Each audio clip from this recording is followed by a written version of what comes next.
On June 13, 1903, A.J. Tomlinson received a vision of the Last Days Church of God of the Bible. Bishop Tomlinson had been worshiping with a group of people who called themselves the Holiness Church at Camp Creek in Cherokee County of North Carolina. He became the first member by covenant, with the understanding that by accepting the whole Bible, rightly divided, this group was in reality the Church of God, which had gone into the Dark Ages after accepting the Nicene Creed in 325 A.D. The first General Assembly of the Church of God of these last days was held in North Carolina in January of 1906, centuries after man-made doctrines had hidden from the view the church established by Christ on Mount Hattin in Palestine. The second assembly was conducted in Bradley County of Tennessee. Annual assemblies 3 to 11 were held at the corner of 11th and People Streets in Cleveland. The 12th and 13th assemblies convened in Harriman, Tennessee, while assemblies 14 to 16 were held at 11th and Montgomery Avenue in Cleveland. Beginning with the 17th Assembly of 1922, these annual gatherings have been conducted in the auditorium on East Central Avenue in Cleveland, Tennessee. We now present a series of interviews conducted by Buford M. Johnson with delegates to the First Assembly of 1906. And now here we are at the home of Brother W.M. Coleman. Brother Coleman, how old a man were you at the First General Assembly? I was about 25. How old are you now, sir? 80. What about the weather? It snowed that evening. Me and my father went from the assembly home through the snow. And how far was it away About to home? 4 or 5 miles. Did you have some preaching? Who did No. some of the preaching? No.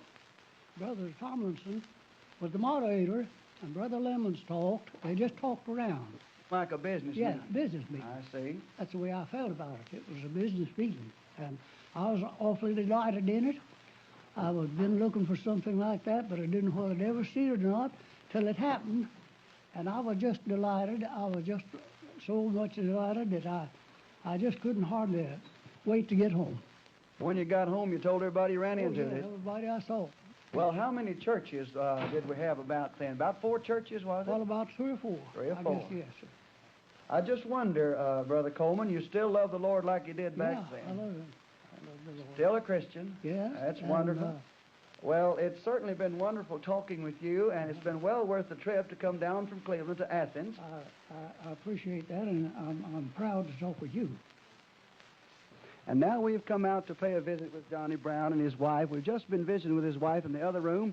And Brother Brown, it's good to see you. And as you know, we're having interviews and making tape about this anniversary of the First Assembly. And you were telling me a few moments ago that you went quite a distance to that assembly. Where was you living at the time? I was living down the country here about 3 miles at Drago's, a church house at that time where Brother Tomlinson preached. And I believe you took several different ways of going to that meeting, walking, and what was that you were telling me? I thought that was interesting. Well, we walked part of the way on the first stretch of the trip. We got on the train and rode up past what they call a loop on Allen End Road on up to Florida. Got off, and they met us there with a wagon and team, an old-timey mountain wagon and team. And went the balance of the trip. Don't remember how many miles it was. Do you remember how long it took you to get there? Well, we was just about a day making the whole trip. I see. Your wife tipped me off a while ago that maybe you went up there on a courting trip a little bit besides meeting. Was anything to that? Wasn't exactly that way. Yes, sir. Exactly. How old are you now?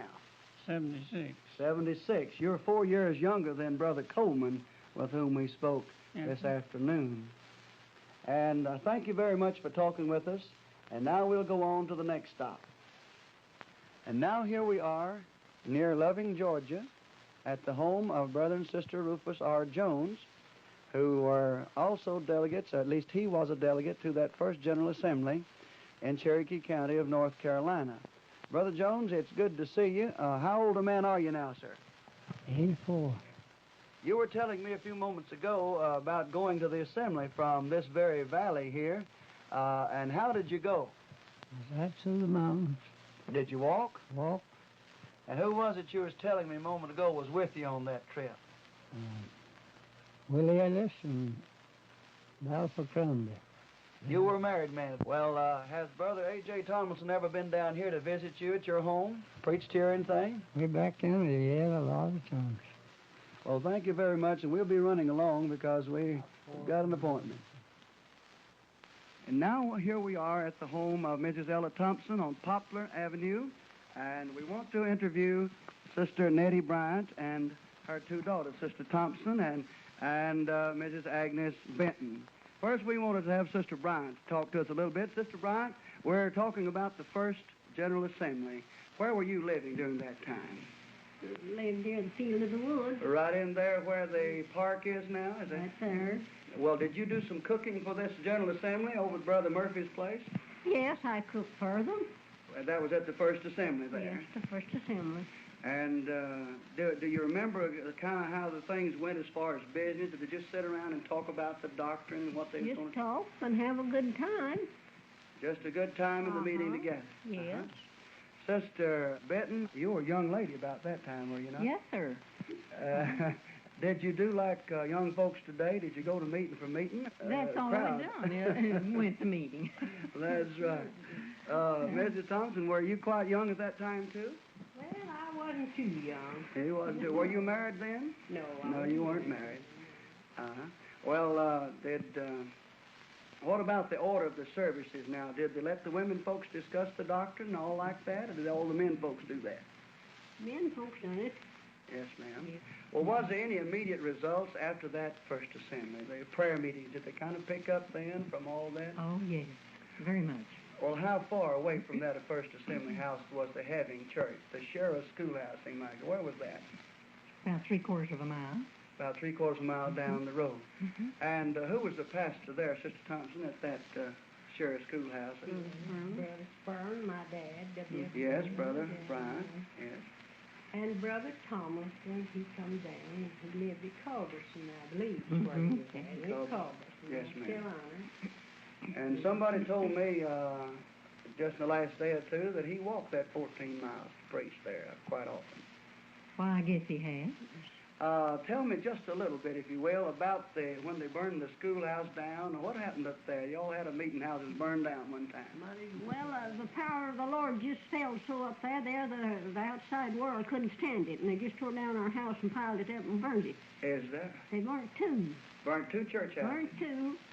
Yes, sir. Was there any bodily harm back in those days? Did they try to whip the preachers or rock them or anything? Oh, they'd rock 'em like everything. Oh, yes.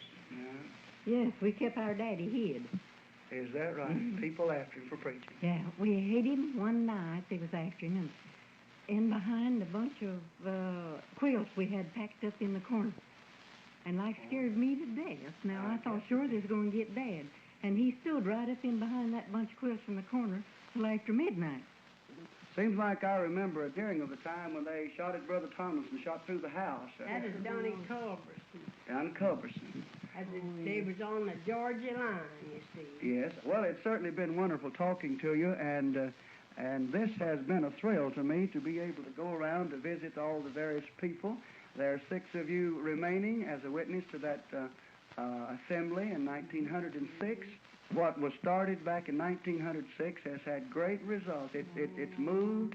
It's worldwide in its scope now. There are many countries that have heard the gospel just because of what you folk decided on back there.